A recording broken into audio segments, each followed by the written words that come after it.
4.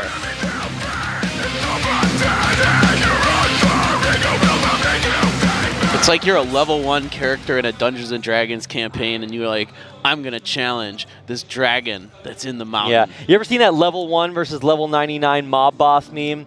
That's about what this is like. So go find that, look at it, and you'll know what to expect. Anyone versus Saitama. Something like that. This team does go with everything. Let's see. Bottom left is our undead player, SwordPuppy, and in the top right, this is Moon, of course, playing Night Elf. Now, you know, SwordPuppy does play human sometimes, but with the most recent patch changes, he's going undead, trying a lot of the cool new units. He said he was trying out the Ritual Knife, which is the new item that was just added. It was really, really OP on the PTR because it did an AoE heal for sacrificing a unit instantly. So it's great if you go for either like Crypt Fiends or Ghouls early. You mass them, and when one's about to die, sure, it's a kill, but you get an AoE 100 health point heal. Now, because it's canceled on damage, it's a lot worse. So yeah, and it's also over 45 seconds to 100 healing. It's not like... Yeah, it's over time instead of instant, so it's not as good. It's good if like you're running away, but obviously if you're going mass Ghouls, you're not supposed to be running away. You're supposed to go kill stuff. So let's keep an eye on what's happening. What is this? A normal game? A Death Gasp. Knight? Yeah, we're going to get Death Knight versus Keeper of the Grove. This is how it's This is how the game is supposed to be. Yay. The heroes. We're back to normal. They build so perfectly. We're back to normal for probably all of like 2 minutes, and then it's like, huh? Well, that's new. And it might not be normal for very much longer. Just because we start off with the heroes that we're double quotes supposed to, doesn't mean that it has to stay this way. Just first early creep camp, Ancient of War, no questions asked. Mostly there just to be a meat shield and do a little bit of damage. Setting up for when this keeper hatches or Eat whatever a few trees. they do. Yeah. Yeah, that's get right. some health back. Eat your vegetables, they're good for you. You eat the trees, you turn the trees into tree ants, and yeah, basically a lot of deforestation here. Yep, just going through the first ogre camp here. Should be no problem trying to get that acolyte to back off a little bit. Yeah, I mean, the acolyte might die here. It's worth it to scout the first camp, obviously. Where's the first item? We're gonna see what that first item. Oh, circlet. Okay, that's pretty average. Okay, he does pick it up. Not gigantic. It's just +2 at everything. Obviously, you would want something polarizing like Sobi Mask for the mana regen, or something like I don't know, Tome, whatever you're looking for there. This is basically the get out of my trees expedition there by the Death Knight. Just death coiling. Go away.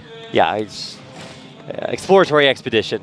Well, let's see what it's like on the other side of the map. This is just like harass and vision, and a little bit interesting to see these skeleton warriors like I guess useful. Usually I just expect them to run around and die, especially when it comes to creeping. But we haven't actually seen too much death creeping, but a fast tier 2. Whoa. All right, we are just going straight up the tech tree. Wow. No expansions allowed. No early creeping. Going right into Halls of the Dead. Yeah, just Jeez. tier 2. All right, well, let's see how that goes. This is your level 2 Keeper of the Grove with just that circlet like we were talking about so far. Looking to maybe move on to another creep camp here. Gonna bypass that one though.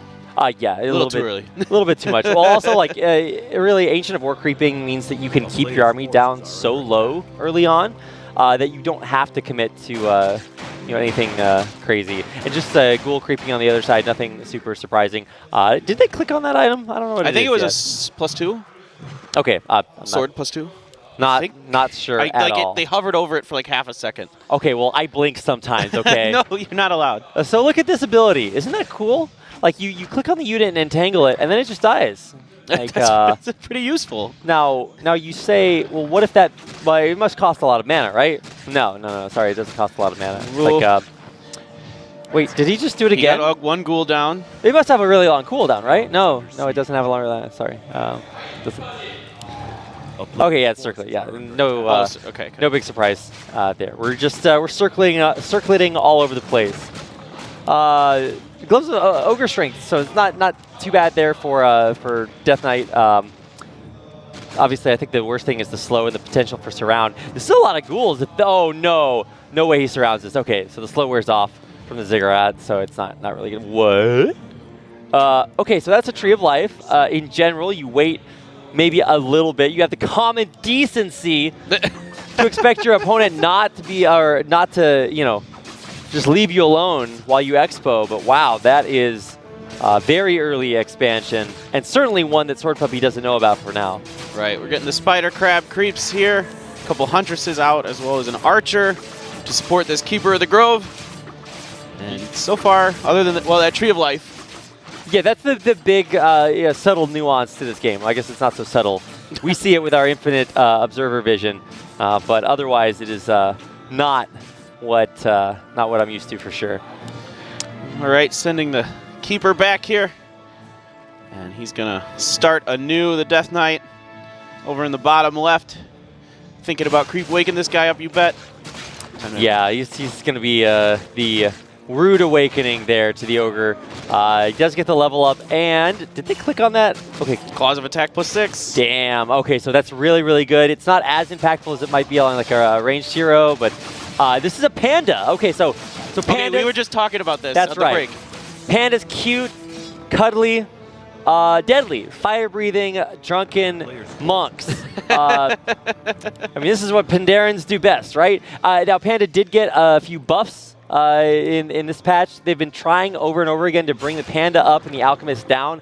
And I think we're in a pretty good place. Lolliot apparently went Pandas earlier on today in one of the offstage matches, so it's not the first time we've seen it in these APAC qualifiers, and probably not the last time, just considering that it is very good if you go up against like mass units like Crypt Fiends or Ghouls or anything like that. But it looks like we might have Gargoyles, which also got a few changes. Yeah, the Gargoyles got a speed buff and a slight health buff as well to give them a little bit more survivability and a little bit better ability to chase things down. And then the Panda Brewmaster got a pretty decent buff to its damage for Breath of Fire. The damage was increased at level 1 from 5 to 7, at level 2 from 10 to 14, and at level 3 from 15 to 21. So pretty decent, like you were saying, against the the mass units, like the ghouls and the skeletons, that kind of thing. It's gonna be a nice little advantage there. All right, so let's keep an eye on this Tree of Life. It's uprooted right now, but it's about to burrow next to that gold mine, and obviously that is not what SwordPuppy wants. So he's going to try to come in here. Tree of Life is being repaired by those wisps. I don't know if that's the best target to focus. And with Ensnare on this DK, like, I mean, he's just begging to force out that TP scroll.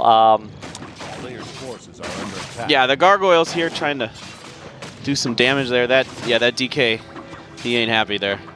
No, for sure. Is he going to try to Death Cool? Oh, wow. Did he get that steal? I'm almost sure he did. They were hovering his XP. But now, this is almost certainly going to be a recall. Look at the block. Look at the block. Oh, it's too good. Oh, just in time. TP comes out at the last second. Yeah, I think we kind of saw that one coming. You know, the Gargs do actually... Wait, what? Why did that not... I think it was just out of range. Damn. I mean, I guess there's a cap, but, like, for reals. So, yeah, it does actually wind up losing a Gargoyle. That is definitely not the way that was supposed to go. Yeah, it looks like he's gonna start pushing down south here. After I think they did get that steal with that Death Coil. Okay. I think just barely. I'm gonna trust you on this one. I don't know.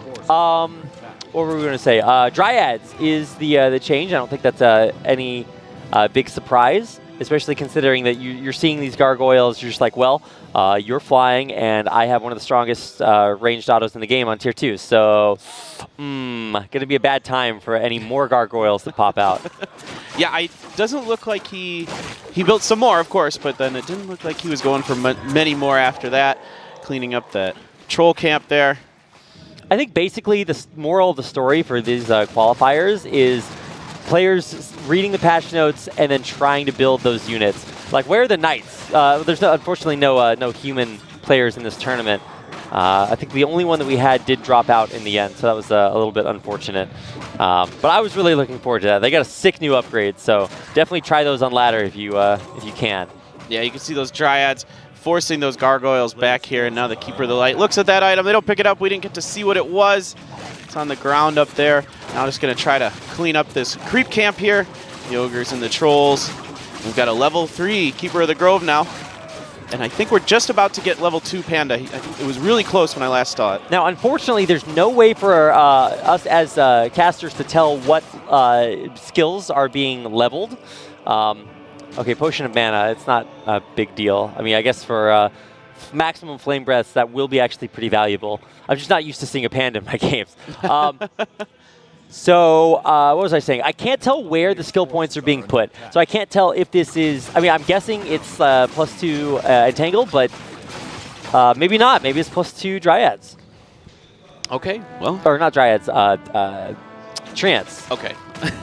Bad. The other mythical creature. I was like, I don't think you can make the one that's imaginary. The one that doesn't exist in real life. most of them. All right, they're coming down here, very close to the base of the undead player. And Yeah. SwordPuppy, let's see if he's going to bring his army back. He's over at one of the gold camps there, and yes, he is turning around now. And this is fast. Pretty sure you want to save that Flame Breath for when the Acolytes are grouped up. Like right now, you Flame Breath, you burn them all. This is just designed to like kill a building and then get out, but instead the repair comes off, and oh, look at how much gold he's going to get off these ricochets. The glaives are just going to bounce to infinity and beyond, but he decides to get out of there before he has to TP. Who's another gargoyle? Yeah. That's actually pretty big. Gargoyle numbers, like, it's so crazy how much better they are when they reach that critical mass as opposed to when they don't. Because you can Stoneform them to get an instantaneous surround on basically anyone, specifically heroes. That's obviously what it's used to for mostly, besides just basic healing. But we're already going up to tier 3 for SwordPuppy. What is he looking for? Are we just really going to see like all the ice worms we never knew we wanted? Yeah, well, we could definitely get some frost worms here. We'll see. There's some other possibilities going on there, but he's really going up that tech tree pretty fast. Yeah, I mean, I guess we probably would have seen it sooner or later. You don't want to stay on tier 2 that quickly. That was a nice Flame Breath. I don't know really if that's going to matter, especially if they heal up on the way, but just take a look at the creeping patterns. Unharassed here, Moon. Really just kind of having his way. Don't forget he has that Expo advantage, and really more so than anything else, he's got the upgrade advantage, the Expo advantage, the hero level advantage.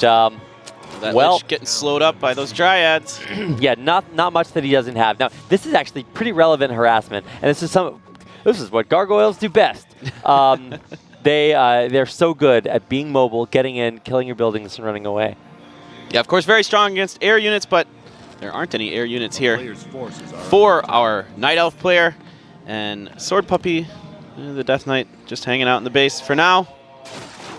Pointing out that, yeah, he will mine that out eventually, saying, look, you should probably move on to greener pastures. Creeping, Tome of Knowledge, just there. A lot of times, and this is what's really annoying, you just see them leave the tomes on the ground because they're shift-click Medallion of Courage. Oh, okay.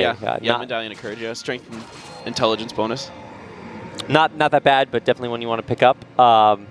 It's not so useless you, like, deny it. Well, right, yeah, there's... you could do worse. Moving on to Healing Fountain, this is one of the sickest things about gargoyles. They're so mobile that you can get in, get out, heal, get in, and lather, rinse, repeat. But they're not so good at fighting straight up, specifically against this Dryad force. And I think Moon knows that he has a great composition. He's in a wonderful spot. He's going to keep slowing this out there. The Toxin just, oh my goodness, it's so punishing to melees. It's punishing to air units. It's punishing to basically every unit that SwordPuppy has. Right, denying this creep camp from SwordPuppy here. So now Moon's going to try to pick that up himself, and I think he should be able to do that. So we got some... Looks like the gargoyles are getting mowed down as they go through there, though. Yeah, bad move command, I want to say, but also just losing these gargoyles is really preventing this critical mass from being reached. And beyond the gargoyles, it's like, how do you defend your base against mass dryads? Like, they're spell immune. So, like, what are you gonna do? You gonna death coil? No, you're not gonna do that. You can't frostworm because they do magic damage. So yeah, you gonna try to Nova? No, you're not gonna do that either. He's going to have to use the coils exclusively for healing. And look, he's got Dryads to worry about, or Dryads Trance, and now, oh no, is this a surround on the DK? Oh, just barely able to block it. But no, his own Crypt Fiend. Oh. No, he's got to get out of there. He's trying to be the one-man army, but he needs a little bit of extra help there. And this is basically back up against the wall, SwordPuppy versus Moon, and I don't know if this puppy is getting adopted today. Yeah, there's a decent amount of mana left on the Obsidian statue, but it's just not... the cooldowns are just not there. Yeah, Lich going down means that it's all DK all the time here, and I don't know if he's too long for this world, especially because the Dryads and the Treants, their numbers just keep going. GG, well played is called, and SwordPuppy falls down. Moon back on the board with a win. Yeah, it just got overwhelming there with the Dryads, and then losing those Gargoyles in transition was definitely the go time for Moon.